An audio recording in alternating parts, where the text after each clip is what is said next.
Welcome to week 3 of Professional Development and the Learning Community. I'm Dr. Thomsen. I still remain as your instructor in this course. Welcome to week 3.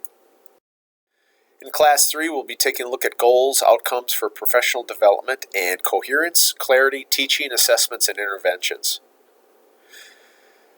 What are the key questions? What information is used to develop goals and objectives for a professional development plan? You'll be doing some reading on that. What are effective teaching, assessment, and intervention practices within a PLC? We have some documents to share with you. You'll do some reading on that as well.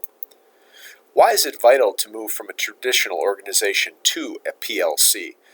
Within the readings, there will be the development of an argument moving from a very traditional factory-based model to professional learning community where the focus is on making sure all students are learning and growing. Why is it essential for system leaders to create coherence and clarity? So a lot of information in week 3 regarding leadership's responsibility and ethical calling to make sure there's clarity and coherence within the organization. And then how do you purposefully develop instructional plans to meet program objectives? These are the key questions for this week. And all the information you'll be reading, reflecting on, responding to, and submitting through your assignment work is based around these key questions. So we're going to spend a little time talking about transitioning to a PLC. What can leadership anticipate when an organization moves from a traditional culture to that of a PLC? The change process is difficult for some, and the fear of the unknown locks some up. People are typically fine with change as long as they don't have to do anything different. There's some humor there. Also, if you really want to understand something, try to change it. So the change process is complex. It causes fear, a lot of times fear of the unknown. And before you embark on a change process, it's important to anticipate things that might occur and also keep a pulse on organizational capacity, because too much change at once and you're going to lose everybody. When transitioning to a PLC, you're going to hear from some people why the whole PLC thing won't work here. They'll talk about unique aspects of the local context or the local culture that would be, in their opinion, permanent barriers to moving to the PLC. Important that leadership listens and then continues to provide and monitor, provide support and monitor progress moving it forward. Some people view the PLC as a softening approach to education. 20, 30, 40, 50 years ago, we could certainly have the factory model. We could slot and block kids, sort and select, and the losers of the system would get kicked out, maybe not even secure a high school diploma, but they could enter the world of work and secure a good job in industry with benefits, with good paid vacation and insurance. Those jobs are gone now.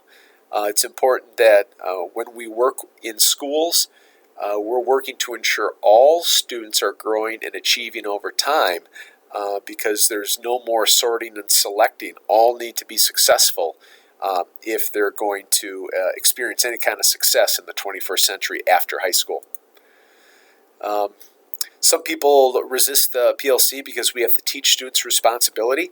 I don't think you teach students responsibility to hang on to traditional educational practices and then don't respond when they're not successful. So leadership needs to be able to take that argument on. This approach is not the real world.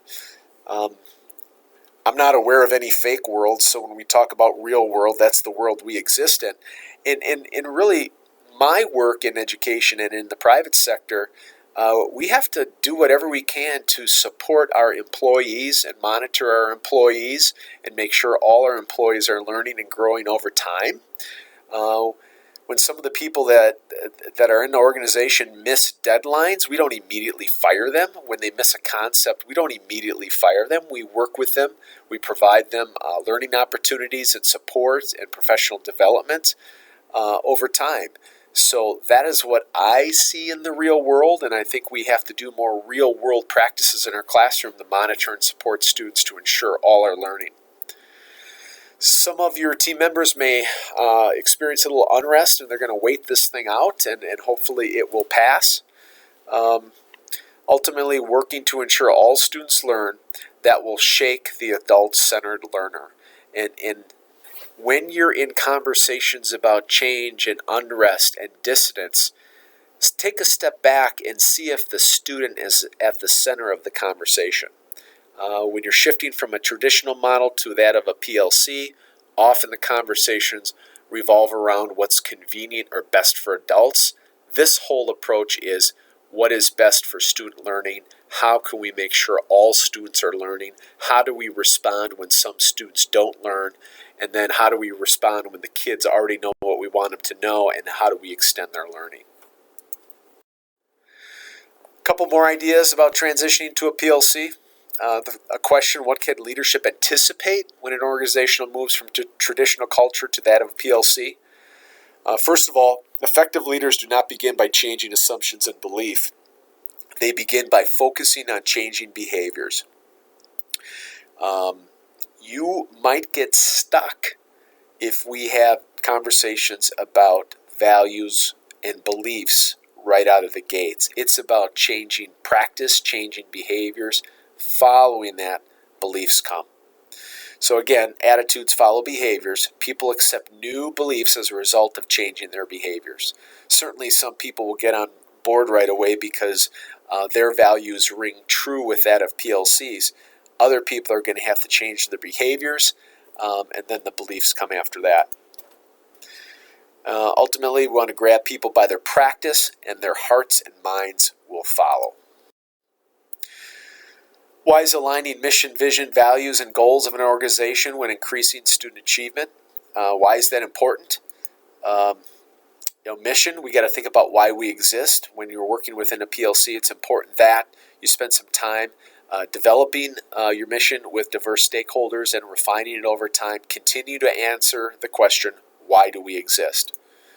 Vision, what do we hope to become? Again, you want to work with diverse stakeholders to create some vision statements focused on what you hope to become.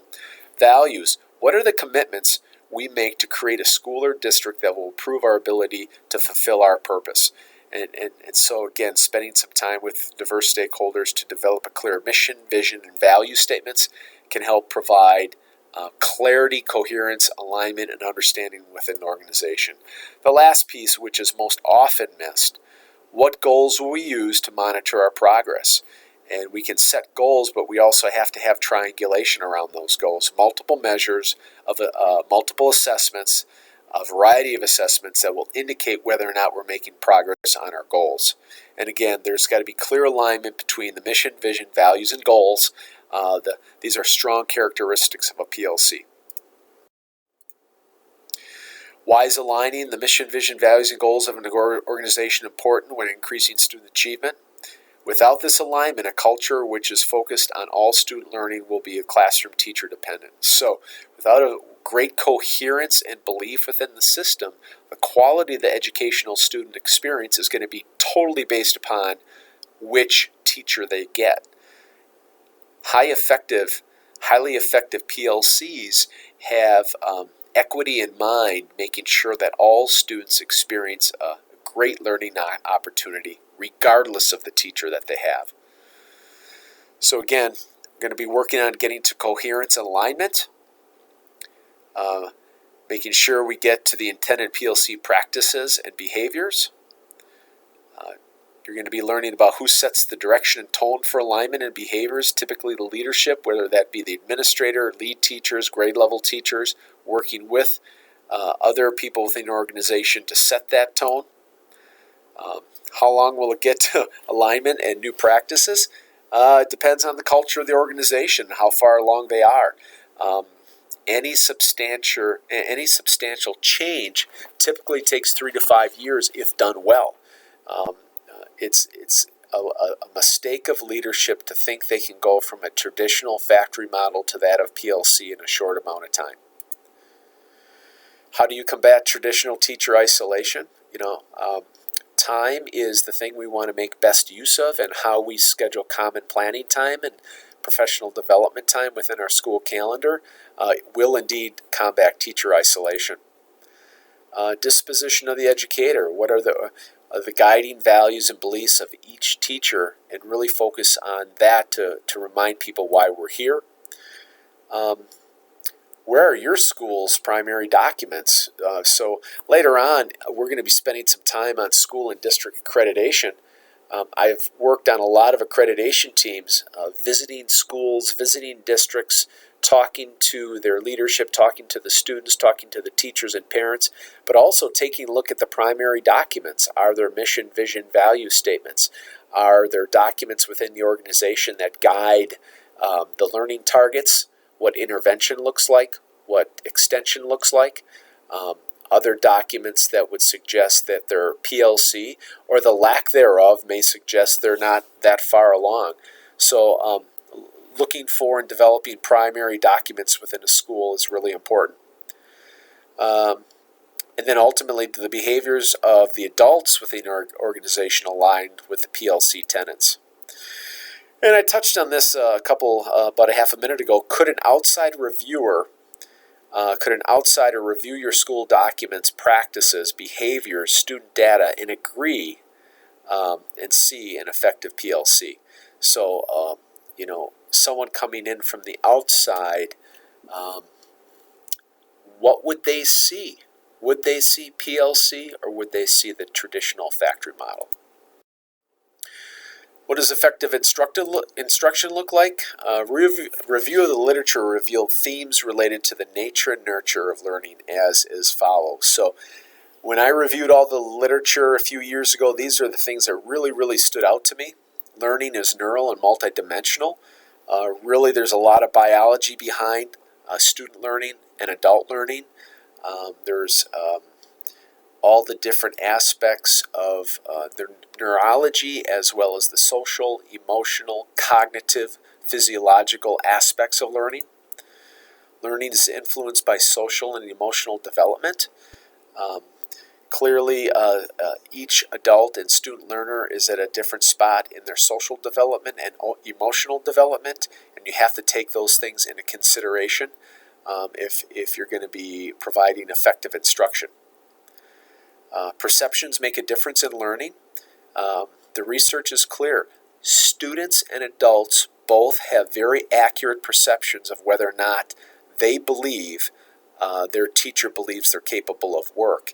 And typically, teachers that have high expectations and believe in their kids, their students outperform teachers that do not believe that their students have the ability to work. So perceptions make a difference. The best teachers believe all their kids can be successful. That is well and accurately perceived by students, and then the students hit that mark. And learning is influenced by best practice, and we know so much about what best practice is right now, but it's not always common practice, and we'll touch base on that in a little bit. And learning is certainly influenced by supportive environments. Just as adults are looking for supportive environments in online learning classes and face-to-face learning classes and any type of learning they're doing, students want the same thing. And so now it's more important than ever that teachers develop appropriate and supportive relationships with students and make sure you're meeting the students where they're at and helping them learn and grow from there.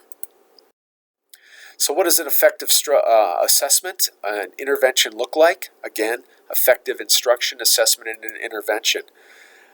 Taking a look at Marzano, Pickering's, and Pollack's meta-analysis and this goes back to 2001, pretty clear of what best practice looks like. And we won't spend a lot of time on this, but this could be an area of professional development for you or your organization. Identifying similarities and differences aligns with best practice. Summarizing and note-taking is best practice. Reinforcing effort and providing recognition are motivational aspects of best practice. Homework and practice, if done well, implementing best practice in those areas is best practice. However, homework is very ineffective in large amounts and just looking for homework completion. It's got to be very specific. The amount of time matters. In many cases, less is more. Non-linguistic representations, best practice, maps, flowcharts, pictograms, things like that can help reinforce learning. Cooperative learning, when done well, aligns with best practice. Setting very clear objectives and providing timely feedback aligns with best practice. And generating and testing hypothesis is best practice. And that's that's an old idea that's been around as long as people have been communicating with each other, but when done well is still best practice. Questions, cues, and advanced organizers align with best practice. So going back to 2001 with Marzano's meta-analysis, these are key areas that still remain in the area of best practice. And again, sometimes best practice is not common practice. A little time on defining balanced assessment system. No one assessment can serve all masters, so we are into triangulation and making sure we have a solid balanced assessment system. Classroom assessments are teacher-made performance assessment, aligned to the standards and aligned with the instructional units. Grade level subject area assessments are locally developed and administered at the grade level, often referred to as common formative assessments or CFAs. Typically, these CFAs are timely in nature and provide students and teachers information on progress to date. When we also consider best grading practices, common formative assessments should be typically scored and not graded. That's going to challenge some traditional beliefs on what assessments are all about. But as soon as students realize that they're in a safe environment to demonstrate what they can and can't do, you're going to get more accurate information. And certainly we don't want to be in the business of grading the journey of learning. We want to grade ultimately what the kid knows and can be able to do at the end of the unit. So these common formative assessments provide students and teachers information on how they're doing on what we want them to learn and be able to do. School indicator assessments, often referred to summative assessments or common summative assessments. These are indeed graded. They're typically end of unit assessments or end of chapter assessments or end of quarter or semester assessments. They do provide immediate feedback to students, parents, teachers, and administrators, and they're typically graded. So please think deeply about the difference between a common formative assessment, which is scored and not graded, and a summative assessment, which is certainly graded, and it is terminal in nature. And then there's the system-wide indicator assessment, which is your typical standardized state assessment, ACT, SAT, Iowa Basic Skills Test. And then really when we start setting school-wide goals around academic areas, you're going to use a variety of assessments to indicate how students are doing, how grade levels are doing, and how the school is doing around an academic area. So really beginning to understand that balanced assessment system is vital. What does effective intervention look like? Real quickly, these interventions need to be research-based. Louder and slower is not research-based intervention. They need to be timely and systemically based upon academic data, not behavior. In some of my review of schools, some of the kids that end up in intervention are not always academically deficient. Sometimes they lack the ability to focus or have some behavior issues. So really that academic intervention needs to be based upon academic data, not behavior data. When we provide interventions, we should not be doing it during the time of electives or core, but it should be during the school day. We don't want to take elective learning opportunities away from students as a result, due to the fact that they need some interventions. Schools that do that rob students of the ability to learn and grow in areas of high interest, like arts and high interest elective courses. Intervention needs to take place during the student day, during the school day, but not during electives or core. It's got to build in an intervention time. It should be non-punitive but supportive. Non-negotiable, students go into intervention based on very clear academic assessment data.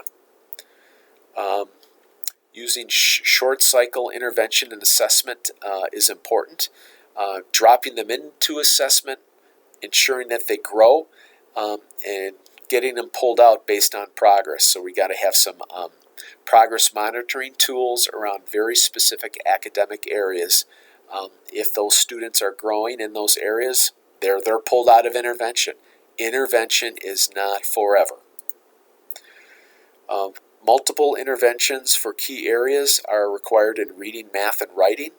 These are gatekeeper skills that cut across all areas.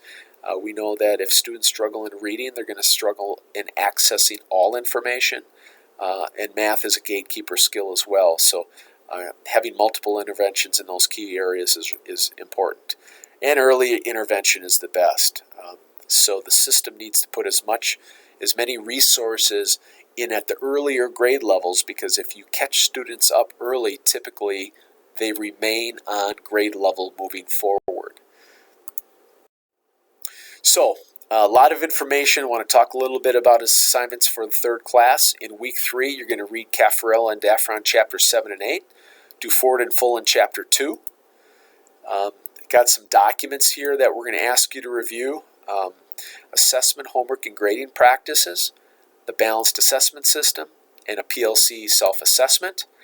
We have a case study for you, navigating the social, cultural, and political arenas of professional development. You'll do a brief case study on this, and you'll be asked to respond to certain areas. And then you're going to start beginning the unit projects. And there's 5 unit projects in this course, and you're going to do them one at a time. And then at the end, you're going to pull them all together, and that will constitute your professional development plan and your final project for this class. And then there's the online discussion questions. There's 2 of those online questions for this week. Going back to items 6 and 7, really, really important. I've said this before, I'm going to say it again. Review that rubric carefully. Look at the criteria in the left-hand column. Design your paper in that manner. Those are your headings. And look at the exceeds expectations criteria. That's the target we want you to hit. So not only is your learning in the right areas, but it's deeper learning, and if you do that well, ultimately you'll feel successful about the grades. Finally, have a great week 3. I'm available by email or by phone. If you have any questions, please feel free to contact me. Enjoy your learning.